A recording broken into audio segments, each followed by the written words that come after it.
Welcome back, everybody, to the Growing Band Director podcast. We've reached episode number 80, and I'm really excited to be in here with a new friend today, Clayton Hamilton. Clayton, how are you? I'm doing great. Thanks for having me on here. I'm really excited to be here talking a lot about saxophones. Yeah, so I just want to read a post that I saw on Facebook and sort of why I reached out to you and asked if we could connect about this because, I don't know, good pedagogy is good pedagogy. So you did this clinic recently. It's called Sax Quest, Get the Most Out of Your Saxophones at Massachusetts Music Educators Association. And somebody wrote back to you, and I want to read it because it's awesome. It must have felt good to get this comment, right? Oh, it's in my portfolio now. Like it brightened like my month when I got this back. I was like, yes. Well, and to so have, good. And to have somebody who writes back who's a teacher, who's been teaching for a long time, and they see the value in what you have to offer. So hi, with 3 exclamation points. That's always a good thing. Your clinic was the best one I went to and have been teaching for 40 years. I'm a woodwind specialist, but clarinet is my number one. I teach middle school. All week I have been talking about the 5 different places on the mouthpiece, and each gives you a different sound. I'm getting great results with these kids who have been reluctant to take less mouthpiece or in a few cases more mouthpiece. Powerful because I said, hey, I went to a teacher school and went to this amazing sax workshop. Results. Thank you! Exclamation point times 5 or so. So I'm excited to get into this.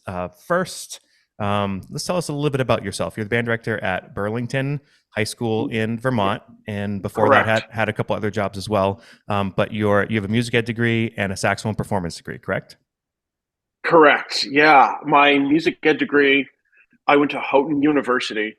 It used to be college, and now it's university. And I got my master's in saxophone performance from New England Conservatory in Boston.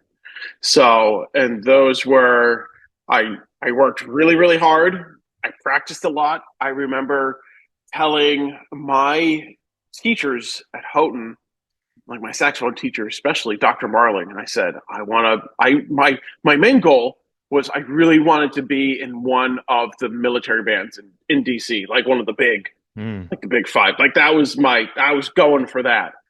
And I was like, that's what I want to do. And I was a freshman, and she just looked at me. She's like, you have a lot of work to do. And like, stone cold lady never smiled until like the end of the second year of lessons.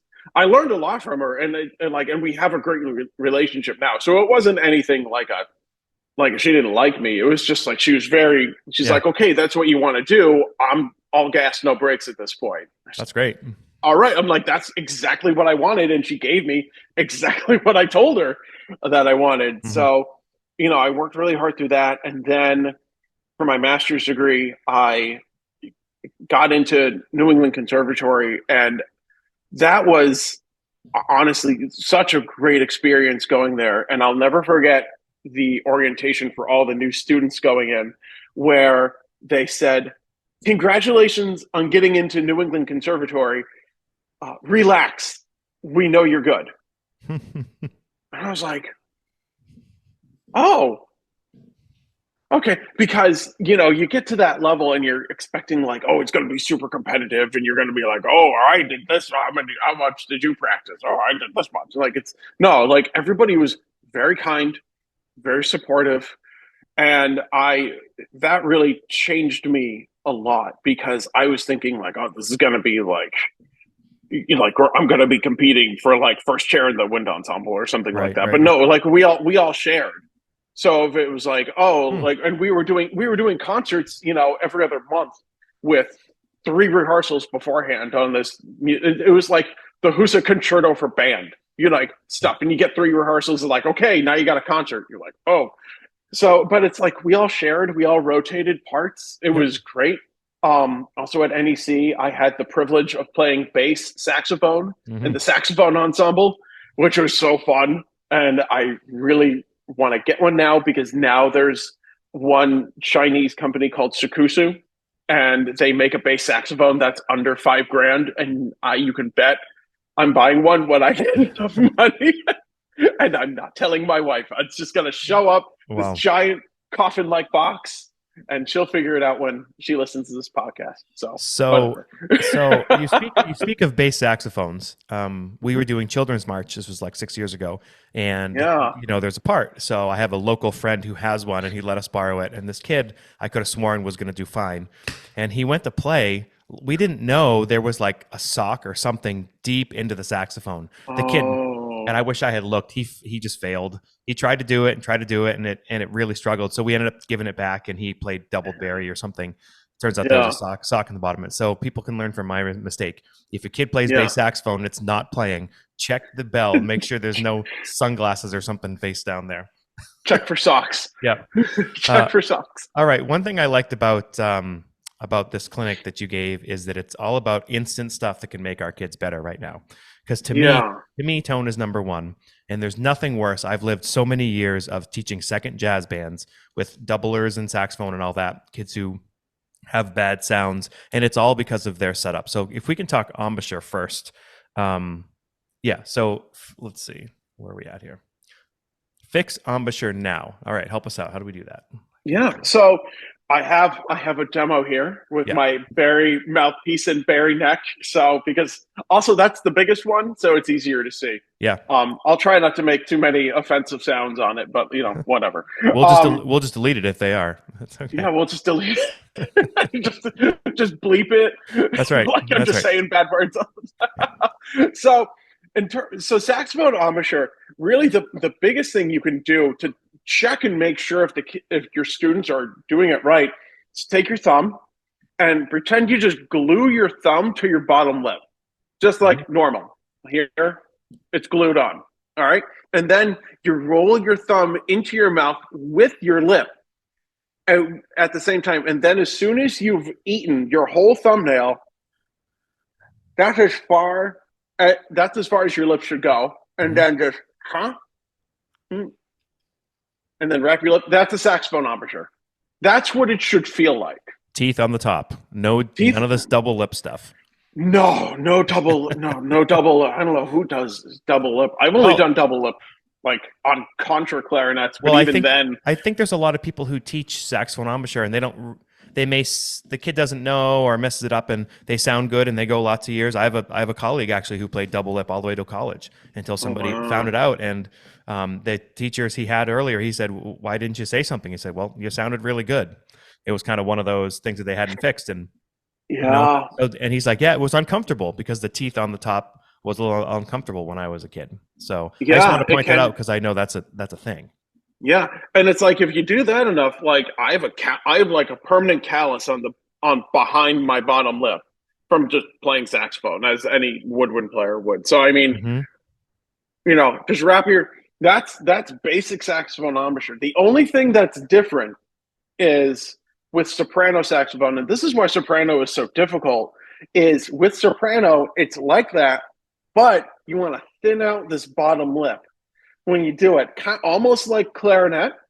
Now, the issue with soprano too is when I have a straight neck soprano, so it's like this. So I don't have the curved neck because I tried them out. I like the straight necks. That's just what works for me. And most schools that I know, it's like the Yamaha intermediate. It's a solid straight neck. So with that, keeping that in mind, the one thing that I see is when they play is they do this.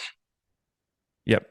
And it's like a and they do it like a clarinet. And it's not like a clarinet. It's a saxophone. And if you want, that soprano with like that sounds, thick, that thick soprano sound and not like this, anything like, what I'm talking about. If it's just not enough air or it's literally because the embouchure and the angle. So like if you have your saxophone in your mouth, any saxophone, like that's the angle. Guess what? That's the angle you need to hold your soprano at.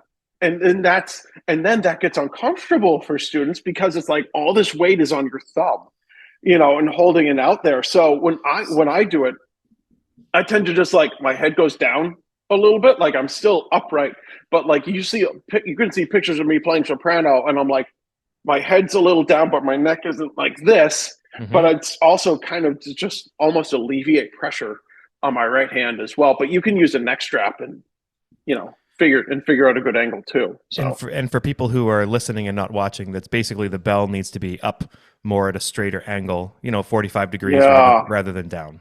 Yeah, think of it like a trumpet player playing into the stand when they're sitting down. Yep. The soprano bell is going to be like right underneath the lip of the stand, and that's about where I play when I play soprano. It's not going to be into the stand; it's going to be right below it. So like bad trumpet player posture. So I do want to say we've been doing this podcast for a little over a year, and that is the largest chunk of time we've ever spent on the soprano saxophone. So the award goes to you. All right.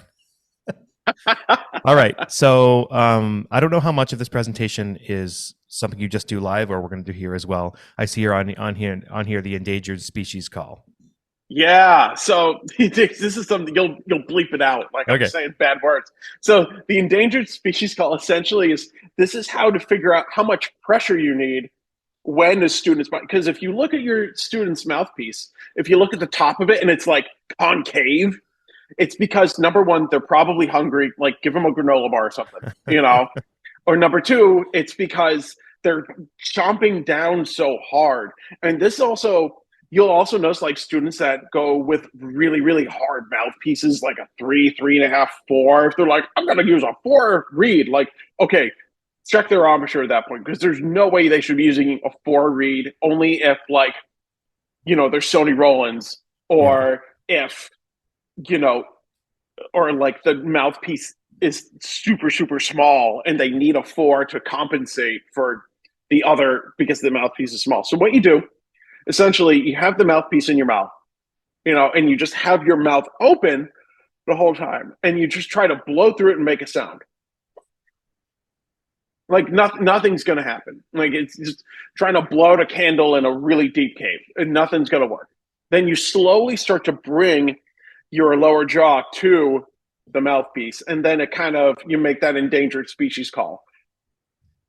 It's like there's some seal right now who thinks I'm saying some nice things to them. And so, but then you slowly start to bring that up. And then once they get to like a solid pitch, that's about where they need to be. And then another way to figure that out is when they have that solid pitch, you can move the mouthpiece all the way around your mouth, and it should still make that same sound. So,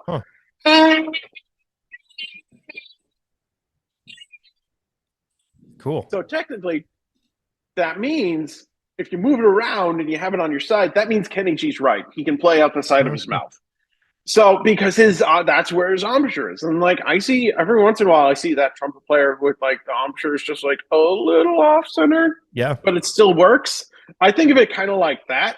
And as long as, everything's working, I mean, like, yeah, you want it down the center, but Kenny G, he's got like his style and everything. Like, unless they're trying to mimic him, then I guess, like, yeah, mimic him. But like most of the time, it's going to be right down the center. Yeah. So. Cool. And then the third part of this, it says altogether, once the mouthpiece is closed, have the student pull the neck away from them. What did you hear? Yeah, so that's kind of like the final test. So once they start to get that good final embouchure and everything is solid on there, what you do is you have them just pull it away. So if you pull the neck away from them and it goes, and they have a buzz, then that means that's too hard. They shouldn't be using that much pressure. So say, loosen up a little bit. And it should just be nice and clear. So when you pull the mouthpiece out, they should just be blowing air. It should just be blowing air, because that's how much pressure you actually need that's how much pressure you actually need on the mouthpiece. Cool. So yeah, it's fun. I think every band director has this. So man, the amount of years I've done second jazz bands, and I know I've said it before, but I've had hundreds of tenor players, and these kids are usually not the strongest musicians. They're younger kids. They may be flute or clarinet players, and they want to play in jazz band on saxophone. So, of course, sometimes they're playing an older horn, and sometimes it's a broken horn, and they're playing low tenor too, and like it just is awful. And it's like one of the worst things to me. But I found more often than not, if kids are not told, they tend to take, most of my kids have not taken enough mouthpiece. And you can even look, if you go up to a band and you just see the saxophone players playing, you can see if they're not taking enough mouthpiece or if they're taking too much mouthpiece. I mean, especially the not enough, because it gets that thin, airy sound that just doesn't sound good. Yeah, exactly. Yeah, so a really good way, and this is how I've done it with my saxophone students, even in my band and like in my private students as well, is you think of the mouthpiece, my mouthpiece, that side's clean, so we'll show that side. You think of the mouthpiece and like just do imaginary lines up through the mouthpiece, like 1 through 5, with 1 being like all the way here and 5 being, get that kid a granola bar. Yeah, the full mouthpiece. And then what you do is you just have them do a scale, like a C major scale, all the way up, like from low C all the way to the high C, and then back down. Just have them do it. It's a C scale. They should be able to, play through that, even if they have it right there in front of them. And have them just try it all the way up, all the way down. Okay, now take a little more. All right, now take a little more until they do 1 through 5, and then you ask them, which sounds the best? And they're like, 3, 4. I'm like, okay, put it 3, 4. I've never had a student be like 1. And even if they were 1, I'd be like, no, you're wrong. You're doing it 3 through 4. Sorry, you're wrong. I appreciate it, but like, no, you want more mouthpiece. And so, and then you get more mouthpiece, and then they're playing. And they're like, oh yeah, now I sound a lot better. And then also that helps them kind of discover like, if there are issues, in terms of like aligning the reed on the mouthpiece, that also will uncover a lot of things right there. Because especially if they're not using a strong enough reed, then of course, like as soon as they start going high, it just the pitch it's like a sad bagpipe, all the way up there. And I'm like, no, every high school student that I get freshman year, I'm like, what reeds are you using? And if they're not on a 3, I take away all their reeds and I give them a box of 3s. These are your reeds. Don't ask me for more. Like the school has gotten your reeds. There you go. This is your box. And then I teach them about like take care of them. You can put them in their little sleeve, or if I have enough reed cases, like Daddario makes the little 4 sleeve. Yep. They're like $5-10, I think. Yep. Just like 4 reeds, rotate through them, mark them 1, 2, 3, 4, and just go through them and make sure that they're good. Don't use the same one twice in a row, and then you'll find out you have a good reed. Like, well, what if I really like this reed? I'm like, hold on to it. And then when the concert comes, you use that reed. Dress rehearsal, use that reed. I was listening to a podcast where they were talking about this, and they said, yeah, we number them 1 through 4. And this band, they played every day. They had band Monday through Friday. So there was like Monday was number 1, Tuesday was number 2, Wednesday was number 3, Thursday was number 4. And on Friday, they got to choose their favorite, right? And then, so they got to do that on Fridays. Plus on concert days, they got to choose their best. For us, we're rotating. So it's like Monday, Wednesday, Friday, Tuesday, Thursday. That's like a 1, 2, 3, 4, and then back to 1 again. So I think that's really important, because if we don't get on that, the kids will just be playing whatever reed and they'll play on it forever and it'll sound awful. So the rotation of four reeds, I think, is really important. And is there a magic to 4, or it's just the case holds 4? So that's what we use. The case holds 4. I have cases. I've had cases that hold 5. I've had cases that hold 10. And I just rotate through them. It's just the 4. The ones with 4, like those are small enough to fit in the case without taking up too much space. I had in college, I had one of like the giant boxes, and it held 10 reeds, and I had all my tenor reeds in there, and I would rotate through 10, and then I found plastic reeds. Yep. And I just kind of like, all right, I'm using plastic reeds on tenor now, and that's what I like on tenor. And I use them on Barry. I use plastic reeds on bass when I play bass. I still have my bass saxophone reeds because they worked. They worked. Why am I gonna? I'm like, okay, I'm not playing bass, but if I need to play bass, I have them and I'll use them. So on the same podcast, they said that when to break in a reed, they would turn it over so you're looking at the flat side, and they would put with a Sharpie number 1 or whatever, and then they would put the flat side down on a piece of paper, and then and then sort of sand it in circles for 15-20 seconds to help flatten it out. So that's something I've had my kids do.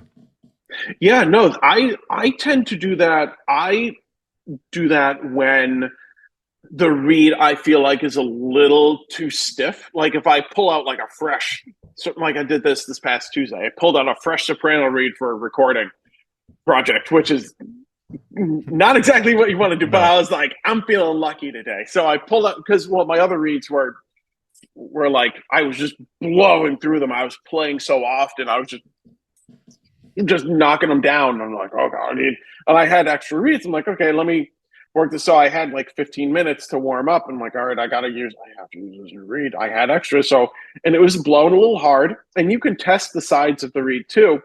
And what you can do is, you play, and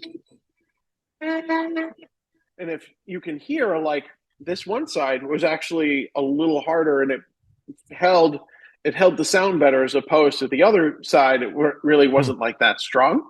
So if one side was really firm and the other side was softer, you can take that piece of paper and you can do it on the opposite side. And Yep. you can just gently just rub, and just take off just a little bit. You can get like one of the oh, what's the name of it? It's like a reed geek. I have one, but I put it in my clarinet because then I feel like more of a geek when I play clarinet. And I'll use it on my clarinet. We're like, oh, this one's, and then I'll adjust it. Yeah. But I didn't have that for my soprano, so I did the paper thing. You can also you put a piece of paper on a music stand as well, and the grit, like the grippiness of the music stand, kind of goes through the paper, so that helps a little bit as well. It's equivalent to like a 1,000 grit Right. sandpaper when you just use the paper, and then when you put it on a music stand, it's equivalent of like a 800. Right. So it's you are taking off a little bit, but it does help like even it out a little bit, and that's important because when you're setting up the reed, you want it to be flat on the mouthpiece. And there have been times where I'm with my students and I go and I set up and I blow through a reed. I'm like, oh gosh, it feels awful. And I take off the ligature, and I look at the reed and I move it and I can use my fingers and you can see, and I could see the reed going, boop, boop, boop, boop, boop, just like wobbling. I'm like, all right, well, the table isn't flat. So like, or the reed's bad. I'm like, you know what, just jam it into the stand, throw it out. I'm not going to deal with this. I just pull out another one that I'm rotating through. I'm like, okay, I know this one's good, so I'll just use that one. So that's also like the importance of rotating, because if a reed does go out, you're not breaking one in, 15 minutes before a recording session. Sure. While we're on mouthpieces and stuff, it was a life-changing day when one of my good friends, Anthony Morrow, God rest his soul, taught me that each mouthpiece had its own specific pitch. And I've been teaching a couple of years, and I didn't know that there is an ideal pitch. And then once you have that ideal pitch, then you can work on bending that pitch to work on so many other exercises, which really helps open up sounds. And I'm just going to list them off here. Yeah, absolutely. So for soprano, we're all in treble clef here. Third space C, and I assume this is on the piano. This is concert pitch. Correct. Third space C, and then alto saxophone is second space A. Tenor sax is second line G, and bari sax is D below the staff, which makes me feel better because I thought it was E flat, and my players were always flat, and I'm like, why? And you just moved it to D, and that just makes my life so much easier. So in our saxophone sectionals, we would take them off, and I actually at one point had these four. It wasn't for soprano, but we had clarinet there instead. So I had like these four notes up for the band to play, and the band would play the notes, and then when we were on that note, those players would play the mouthpiece alone in the band, almost like a brass player, so they could hear the pitch and really match it. And that was something that I did to help. So that's another thing when you're dealing with like how much mouthpiece to take and all that. When the mouthpiece is off, getting them to sit at a piano and match that pitch is really, really, really important, I think. And then also like bending down, especially, right? Is it easier to bend down than it is to bend up? Saxophone player. Yeah. It's a lot easier to bend down than up, because bend down, you just open up your jaw a little bit and then woo, and you can go way down. Like when I was like going at it, when I was at NEC, I could play the third ledger line E on alto, Mm-hmm. and I could bend it down a fifth to the A. Wow. And like get like an like and it would sound like a sad cat, but I could bend it. So when I had to do the Hot Sonat by Flor, I think Schmidt, I can't remember who wrote that Mm-hmm. saxophone sonata. It's a really fun one, and the second movement goes wah wah wah, Mm-hmm. like this vaudeville opening, and you're supposed to bend it, like start on an E, but bend up to the E at the Yeah. beginning. Like you just play that E and go. Yeah. And it's That's so another it's so offensive important, sound you'll have. especially for younger players. It's so important to be able to do that because then they can tune and they can play with others and they can adjust their pitch more. And I find that when you can take those pitches, I kind of do a Remington with it. If people know what Remington is, where you move down a half step and then back up and then maybe try to go down a whole step. Yeah. So those exercises that you do with your students. Yeah, that's one of the first things I do with my saxophone students. Yeah, when at at any level that I'll say like, all right, let's just play your mouthpiece. And they look at me like, what? What's going on? I'm like, this is the pitch I want you to make. And if I don't have like a piano near me, I have my phone and it'll make the pitch that they have to like match the pitch, and then they have to use their ear.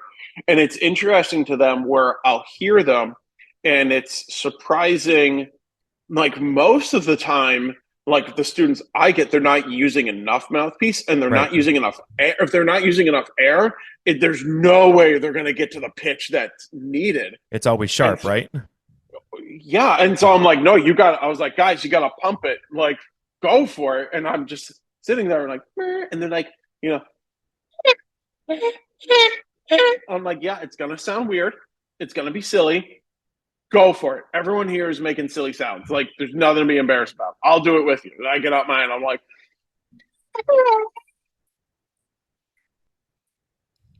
and I'll just do it with them. You'll have to bleep that out, Yeah, I can't hear it on the recording. It just cancels it out because we didn't do that. Okay, so that's all right. Fine. It's fun. Yeah, but you just work with them, and also for me, like if I'm practicing and I'm having like a bad practice, I'm like, oh, I'm not feeling good. I'll just stop. I'll pull off my mouthpiece and I'll just center, and it's centering. It's kind of like, all right, I'm not feeling that great. Like, let me just center my sound, and I'll be like, oh, I'm really high, or oh, I'm really low. And the good news about those pitches as well, it's those are like the good pitches of where you want to be. But if you have a student who's like, let's say playing alto, and they're at the A flat and they're having a hard time getting up to the A, or maybe they're hitting like a B flat, that's fine. It's really kind of like A is definitely good, but if they're like a little high or they're a little low, like that's fine. That's fine. Because from my experience, as long as they're within that realm, that means that they're using a proper amount of air on the mouthpiece, or that means they're using a proper amount of mouthpiece in their mouth. It means they know how to set up the reed and the ligature. Like, there's a lot of good things going on already. So if you have an alto player not hitting that A exactly, get them close. But if it's a little off, that's fine. And I will also say, for a jazz embouchure, you want them to sound about a third lower. Yeah. Okay, let's talk about that.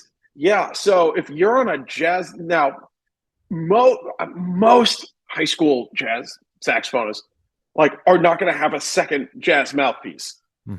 But what you can do is teach your students a jazz embouchure, which is really, really important. It's like if they are going to play, like the jazz idiom is more like almost, it's definitely more important, I would say, than the classical one, because all the gigs are jazz. And even if they're not jazz, they're rock. You're going to be doing ska or like anything like that. Like a ska, like I was in a ska band all through high school. I was in the gospel band at my church. Like I was doing almost everything but like concert band. Like the concert style, yes, is good and it sounds amazing, but the jazz embouchure, what you need to do essentially, like it's a different amount of air. It's a warmer air, a little slower, and you're gonna drop your jaw a little bit. So beforehand, we're doing this. Now, what I want you to do is drop your jaw a little more and use more lip pressure rather than jaw pressure to make sure that you're getting a good seal on this. And then take in like the width of a hair more mouthpiece, like the width of a hair, very, very small amount more. And when you do that, it'll darken that sound. It gets a little huskier, which is kind of like the jazz sound that you want.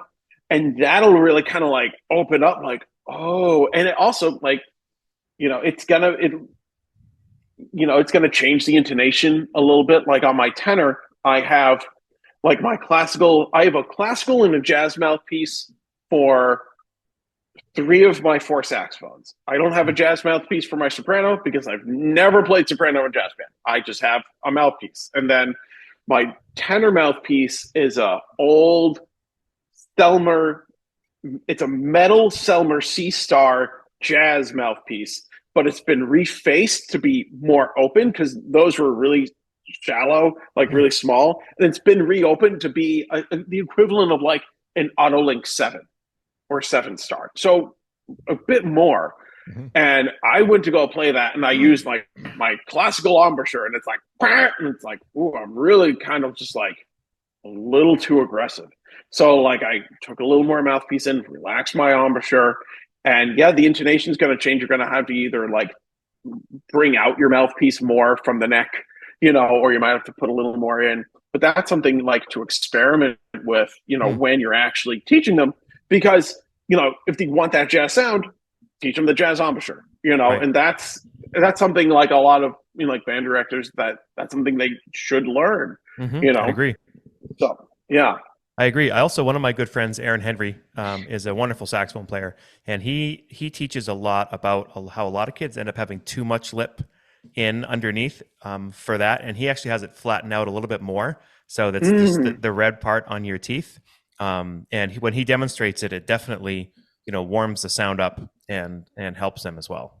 Yeah, absolutely. Yeah, but the mouthpiece pitches are really like super important. Like it doesn't matter how old the student is. Like you can teach them that, and it's going to be like instant change when they go and play, and they'll feel good about it as well. So I will say, for anybody who's a member of the podcast, if it's okay with you, I've put up your presentation on there, and you have videos and pictures and things for all of these things as well. And I'm sure if they reached out to you or me, you could send it to them as well. Yeah, totally. All right, let's jump into right hand position. And at first, when you said that, I was kind of like, I don't really get this. But then I read what you're talking about, and I understand. So why is right hand position so important? So the right hand position is very important because there's a lot of key work on the right hand that if your right hand is in the correct position, it makes it a lot easier and a lot more ergonomical for any student playing. So I'm a big guy. I'm 6'4", and my spread, like when I play saxophone, normally you want the right hand straight on, like you're going in for a handshake. And when I was playing saxophone, and not until like I went for my master's degree, my right hand was up like this. It was up like this, and that was because it was a matter of like I needed to be up there to play high notes on alto. And that's kind of like where it was. I'm like, oh, I play faster when I'm here. And it just like settled. And then my teacher, Ken Radnofsky, he's like, your right hand is wrong. I was like, what do you mean? And he showed me, and he's like, you need to practice in front of a mirror. And it took me like 2 weeks to fix. And it's fixed now. But granted, yeah, it took me 2 weeks. I was doing like 4 hours a day, 6 days a week, 2 weeks. So your mileage may vary depending on your student, but it took me that long to like get over it. And when it did, it really helped out. And one of the biggest things he did was with the right hand thumb hook. Now, if you look on that right hand thumb hook, there's a giant flathead screw there. You can loosen that bad boy up. Now, if you have a student with big student, big hands, you can push that thumb hook to their left side. So push it to the left. Away from the keys. Away from the Yeah. keys. Like push it away from the keys. If they have big hands, you push it away from the keys. And when you do that, it forces the thumb closer to the body.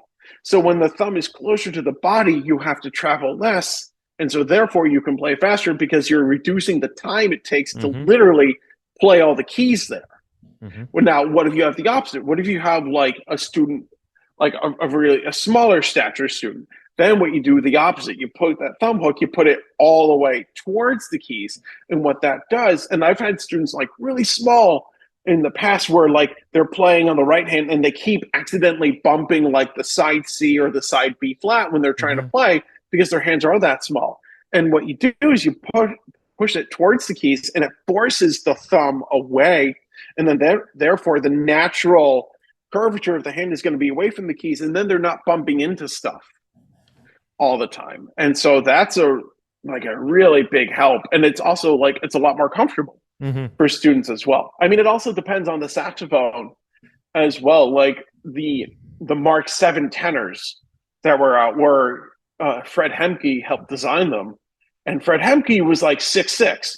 He was a tall dude, or 6'5". He was taller than me, or about as tall as me. And his hands were huge. And my high school, where I went to high school, had 2 Mark 7s back in the day when they were like, $50. And they had 2 of them. And I remember being in high school and being like, oh, this feels so good.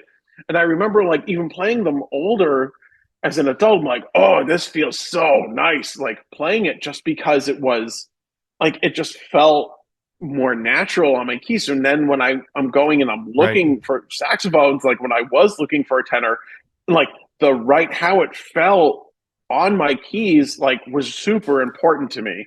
And so that was really, that's a real, like, that can be a really big game changer for a lot of students, especially if they are accidentally hitting the side keys. Just adjusting the thumb hook is going to be a real, like, it can be a real light bulb moment for them. Yeah, that's super cool. I to be honest, in 20 years of teaching, I'd never heard of that before. And I guess I had never noticed that could happen. And especially I could imagine, because to me, I don't know, the pinky as being a non-saxophone player, because when you're dealing with a pinky on the C and the E flat key, especially if they're younger and they're dealing with embouchure stuff as well, it seems like having a stronger, obviously that's our weakest finger, and getting it in the correct finger position, hand position helps with the seal on that low C, I would think. Yeah. Oh, absolutely. And that's also like, that's what the rollers are there for. So like the other thing, the right hand position, like making sure it's straight on.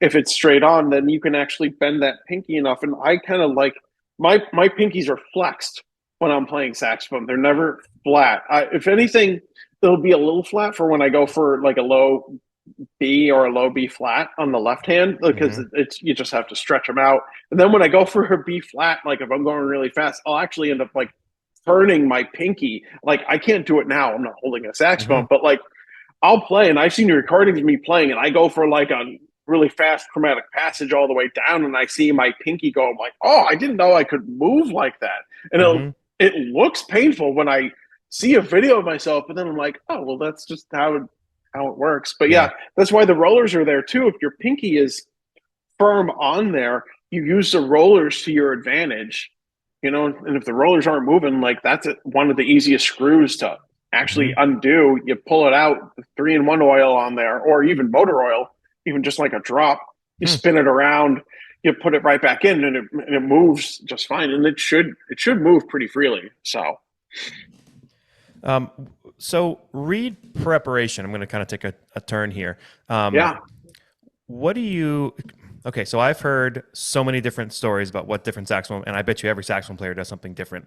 I've heard people who keep their reeds in water 24 hours a day. I've heard the people who insist that you wet it with water before you play it. I've heard about people who insist that after you play, you soak it in water, put it on a flat paper towel, and like squeeze the water out. So, because if you leave the saliva in the water, in the reed, then it makes the reed warp. But then if you put it in one of those reed cases, it's not going to warp, right? So, what is your philosophy? I don't know if I just spoke gibberish or what, but I've heard all these different things, and it's hard for us teachers. You're only a master of, one or maybe two instruments. Yeah, So I'm absolutely. really interested, like, what do you Oh think is, man. well, maybe not for the professional level, but like, what is a Yeah. realistic for band kids to do before and after they're playing? Not the during the playing, but the before and the after. We're past it stays on the reed and collects mold for the next 9 months. Like, clearly we're not doing that. But so, like, what's the Yeah. next, what should they be doing? Okay, so beforehand, like I am a total minimalist when it comes to read prep before and after. I'm a total minimalist when it comes to saxophone equipment. Like, I feel like less is better. Like, you don't need all this gimmicky stuff. So my approach is very um how it's not it's a very casual approach. So for me, read beforehand. Okay, get it. It's in a case where it can stay flat, and it's not in the individual reed holders that come with like the Van Doren or the Rica Royals. Those are not flat, right, in any way.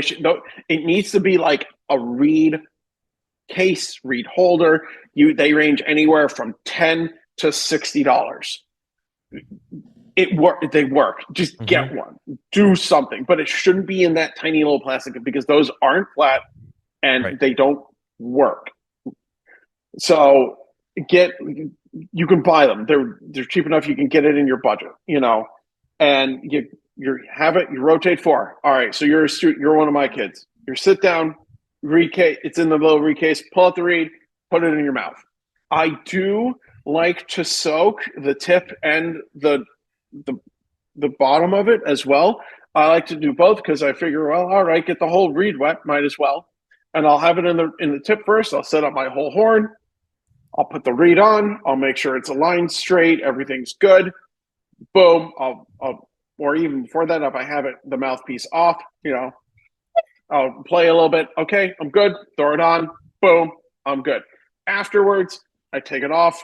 The reed is wet. I'll just wipe it down on like my shirt or my pants. Put it in the reed case, close the case. I'm done. I'm gonna go have dinner. I'm hungry. That's it.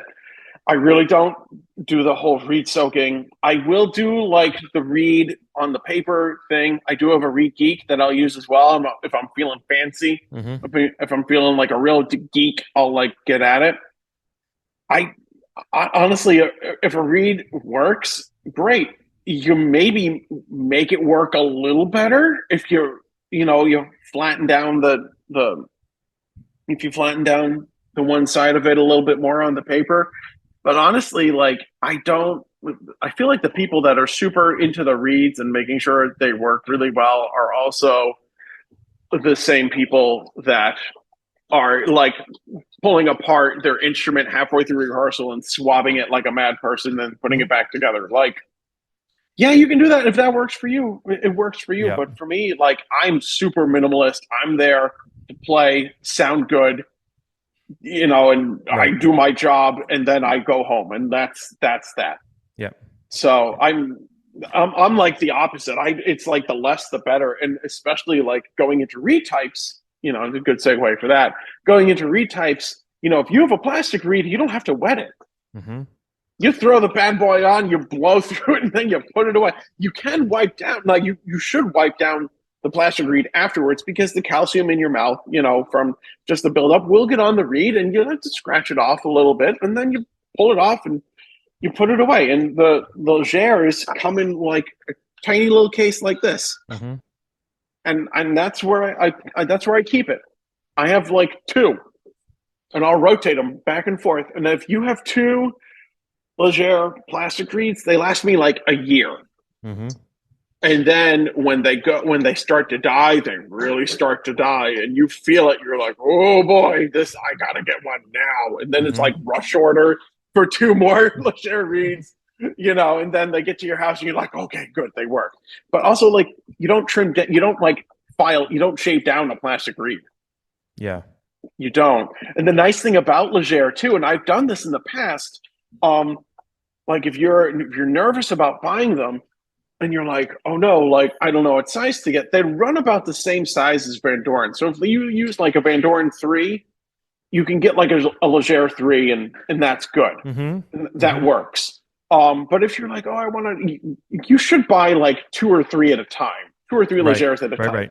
But they cost like $30 a read, but they last forever. And especially being in the Northeast, such as yourself, like the temperature changes here. It's like today is 70 degrees. Yesterday was 40. Like it's the reed temperatures are the temperatures are up and down everywhere. So having a plastic reed is really helpful, where it's not going to be affected by those temperature changes. Yeah.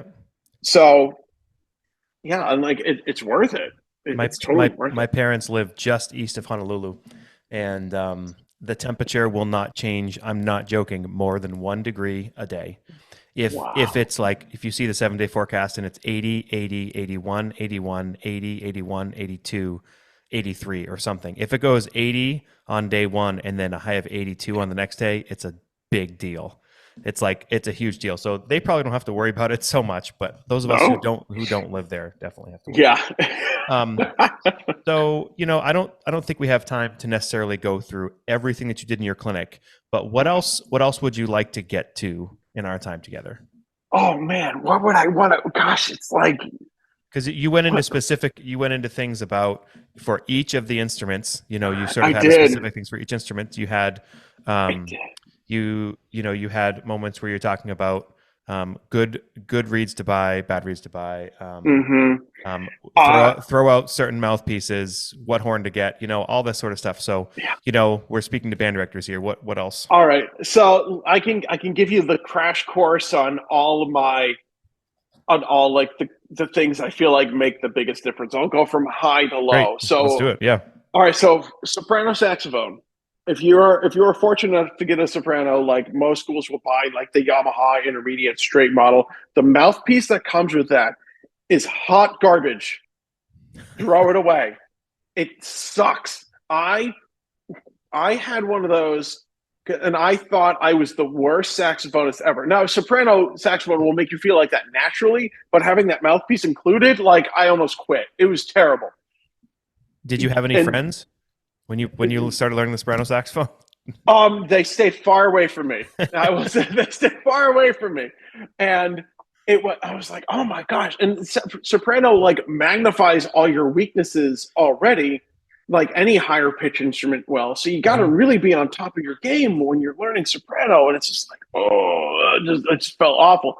Then my teacher was like Ken, he was like, you need a new mouthpiece. Okay, fine. So I went and I got just like a Van Doren, their basic classical Van Doren Optimum soprano mouthpiece. And that was like, oh my, it made such a difference. I'm like, oh, now it sounds like I know what I'm doing. Thank Jesus. Like, and I got that. So and the nice thing about Van Doren now, like the mouthpiece technology is at a point now where you really don't have to go to a shop and try out like 6 or 7 of the same mouthpiece. Like they're all going to play exactly the same, especially Van Dorens. Like you can go buy a Van Doren mouthpiece on Woodwind Brasswind right now. It'll work. I promise you. You don't have to try out like 19 different like AL3 Van Doren mouthpieces. It's like you buy one, it works. Congratulations. And like now with the older vintage models, like you're going to get a Meyer or you're going to get an Autolink.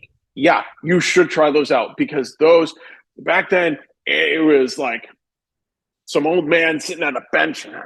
He's grumpy because he's not in the sunlight enough. And those mouthpieces, yeah, they can differ wildly. Like I've tried old Autolinks that are like $700, $800. And I was just like, why is this $800? It's terrible. I hated it.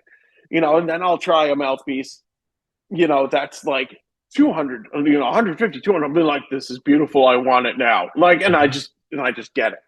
So that's, the soprano mouthpiece though, like just throw out that Yamaha one, buy a Van Doren Optimum, to thank me later. Okay. Now going also with soprano, don't check the all that. I went over all the soprano stuff already.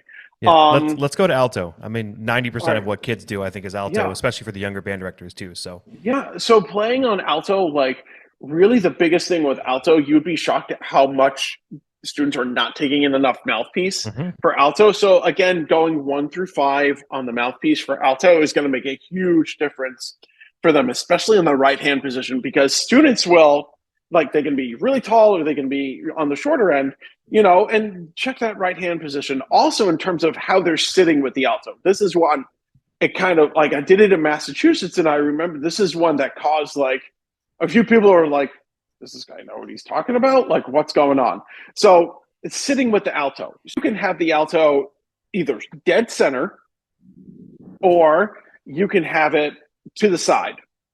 And I have students that are as tall as or a little shorter than me, and they play with the alto to the side. And then I have students that are like, 5'7", 5'8", and they have the saxophone straight down the middle. I teach them both positions, but I teach it to them correctly. So if they want to play to the side, just like, okay, you tilt the mouthpiece over, they have it on the neck. They tilt it over, and the neck is going to be at an angle, so that they're not playing with their head tilted over on their left side. You just go and you turn that mouthpiece for them, and that's a good angle. And then if it's down the center, they have to be careful when you're playing down the center. They need to sit at the edge of the chair and have the saxophone kind of away from them. So because if they're sitting dead center, but they're sitting like really kind of close, they're leaning back, their body is going to vent that E flat key. Mm-hmm. So when they vent that E flat key, it's going to completely change the intonation on that. And so they need to actually sit on the edge of the chair and have a bit of space between their body and the horn, right, so that there aren't any intonation issues on that E flat. And then also, like, it depends on the student. Like if you have a student that's wearing a skirt, like at a concert, if the skirt isn't long enough, you don't want the saxophone dead center. You want it to the side. Mm-hmm. So really it depends on the student, depends on what they're comfortable with. I don't judge. They can do whatever they want. I'm just very, very adamant. Okay, if it's to the side, you need to be straight up and down. If you're sitting dead center, you need to sit towards the edge of your chair. And those are really my big rules with it. And I'm really, really stern with them. I'm really firm with them on that as well. Mm-hmm. And then like, okay, that's fine. As long as like they do that, that's good. The other thing too is now going to tenor, that's the thing is like, don't have it dead center. Like unless they're like my height or taller, I don't think there's a purpose. Like, and especially Barry, like I saw one guy play with a Barry dead center, and it was like some Swedish dude doing like one of the Bach cello suites on Barry sax. And I thought that was like dead center. He sounded good. I was like, he looks really uncomfortable, but okay, whatever. Like have it to the side, tenor to the side. And especially going to tenor, there's always that break where the tenor player will go from D, E, F, and they get to the G, and it just like goes way up on the embouchure. So that's two things that'll happen. That's either they don't have enough mouthpiece in their mouth, or their embouchure is too tight. And with tenor, you need to have like, it's kind of somewhat of a looser embouchure on tenor. Mm-hmm. Like they need to be able to have a little bit more cushion, and they need to just get comfortable with it. So what I'll do is I'll work, working on the pitch on just the tenor mouthpiece.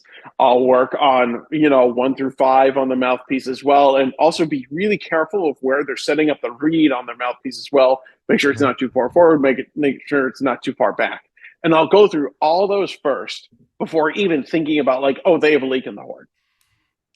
Like, because there's 5 things you can check right at the start of the mouth to make sure that they're doing that. And if they can check all those off and be like, all right, we did everything.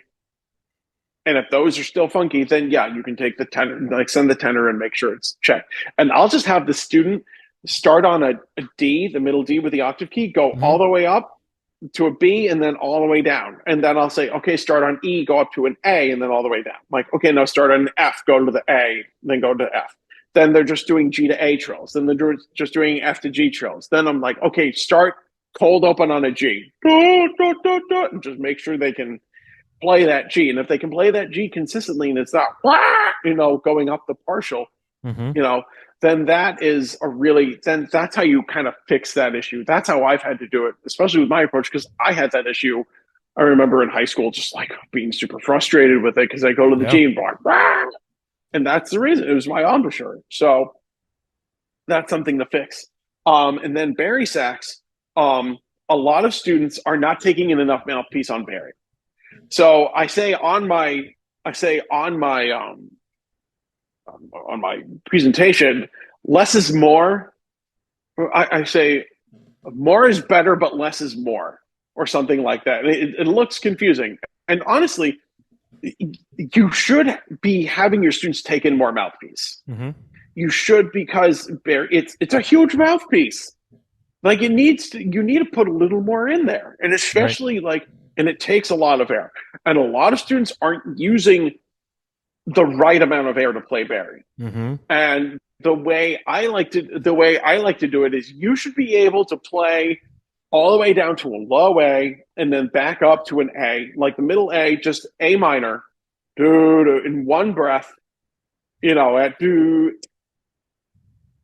And if the embouchure is good and they're using enough breath, they should be able to go all the way down to low A and then come all the way back up in one breath. And then that's how you know they're using enough air. The embouchure is good, because you go from that B to the A can be a little difficult for them to deal with. So because you're adding like a new mechanism on the left hand thumb. So just make sure they're getting down there, everything's working. The other thing too on Barry sax, the intonation can suck on a Barry sax. And so a really fun way, and you can do this at home too, if you have any modern Barry sax that goes down to a low A, like the Yamaha Intermediate, like the YBS 52, or now it's the 480, all of them on the key guards for the low C, the B flat, and the A, all of those, if you look, they all have adjustable screws. And I learned this from Jack Tyler at Boston Sax Shop. And what he'll do when he overhauls a saxophone and he puts it back together, he will take all those screws and open them right up. And he will back them all out and then do a single turn in and leave it. And what that does is first of all, the sound goes from like, to, whoa, it's like huge. It gets a huge sound. But then in turn, that will cause some intonation issues. And most of the time when you go low on a Barry, like the notes get a little flat. And when you do that on a Barry sax, if you open everything up, the reason why they're flat is because the key guards, those screws are pushed in so much that when you open them up, it opens up the whole entire bell. Mm-hmm. And then that whole thing opens up and it fixes a lot of intonation issues as well. So what you can do on Barry is, first of all, you can play an A, and guess what? You can't fix that because it's coming out of the bell, whatever. But you can go to the B flat. If that's coming out flat, you can take that screw, a little quarter turn. Okay, it's a little better. And keep backing out until it gets it in tune. And you can do that all the way down to a low D. You can fix all that because even the back E flat key should have an adjustable screw as well. I know it doesn't, but I have a pro model Barry, so everything's adjustable on that. Yeah. The other really important thing I notice when I'm teaching, especially a lot about intonation and stuff like that, and I have my students you need to play through like long tones. I just did with my jazz band. We opened up for we did the press event for the Burlington Discover Jazz Festival. It's the 40th year anniversary. We were invited to play at the press event, and the parents are like, "Oh, can I go?" I was like, "Nope, press only." And it was so I was like, "Oh, sorry, man, you can't go see your kid play." But we got to play. We got to play with Lakeisha Benjamin, who's a very, very good alto player, very strong alto jazz saxophonist. And I asked her, she's like, "Oh, you guys have any questions for me?" And my jazz band is just like star struck, like. Mm-hmm. I don't know what to do. And I was like, I have a question. If you only have a little bit of time to practice, what do you do? She's like, long tones. I do long tones 45 minutes a day because you're not getting gigs if you don't sound good. I was like, there you go. And I just looked at my band. The pro who sounds better than me said it, and they're like, "Okay, Hamilton, we get it. Like, we get it." Just they're like, "All right, sit down, Hamilton. We know." So, but like, yeah, and so, but with long tone intonation, I will tune to actually 3 pitches. It's the concert B flat, the concert A, and the concert F. Now, concert F on alto and bari is D, and concert F on tenor and soprano is G. Those notes suck on both instruments because they're really sharp. And I tune the middle, I tune both octaves. I like to tune with the octave or without. But if you can get all 6 of those pitches like pretty in tune, the rest of your horn, guess what, is pretty much going to be in tune. Yeah. So if you do those, and it takes like 2 minutes. You know, you check them all with the tuner. Like, all right, good. And if one's like, listen, the middle D is going to be really sharp on saxophones anyway. So what you do on any alto, tenor, bari, and it works on soprano too, you can hold down the low B key with the octave, and that brings the pitch in. Cool. You know, and so that's really important. You can also do as well, like, I think in case they ever have to blow on like a middle C sharp, you know, for final of the concert, because I know like Mazlenka's, I think, Give Us This Day, like the first alto is playing like open C sharp. Like, oh, that's just like the worst note. So what you can do, there's a closed C sharp. So you play the 3rd left-hand key in the octave key, and that'll help darken the pitch. It also helps like round out the sound really well too. So you can do that on every saxophone, and it helps like, oh, and just makes it like, instead of like, it goes, like, it makes it sound a little nicer, but a little bit helps. You can also, if they're working on overtones, you can play a low C sharp with the octave key and go, boom, and that gives it like some punch to it, and it sounds really nice too. And I teach both to my saxophonists if they need it. Yeah, so I think that's a pretty good rundown of the rest of it. Well, I appreciate you being on here so much. I know everybody's learned a tremendous amount, as have I.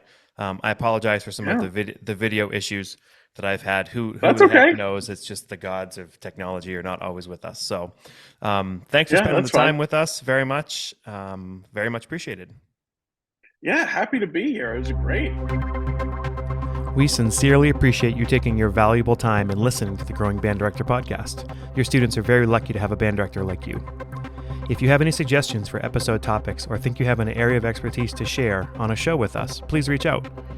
If you enjoyed this episode, don't forget to subscribe. And if you want to help spread the word, please give us a 5-star review and tell your band director friends to subscribe as well. We're available on Apple Podcasts, Spotify, our YouTube channel, and wherever you listen to podcasts. Thanks for listening to The Growing Band Director. See you next week.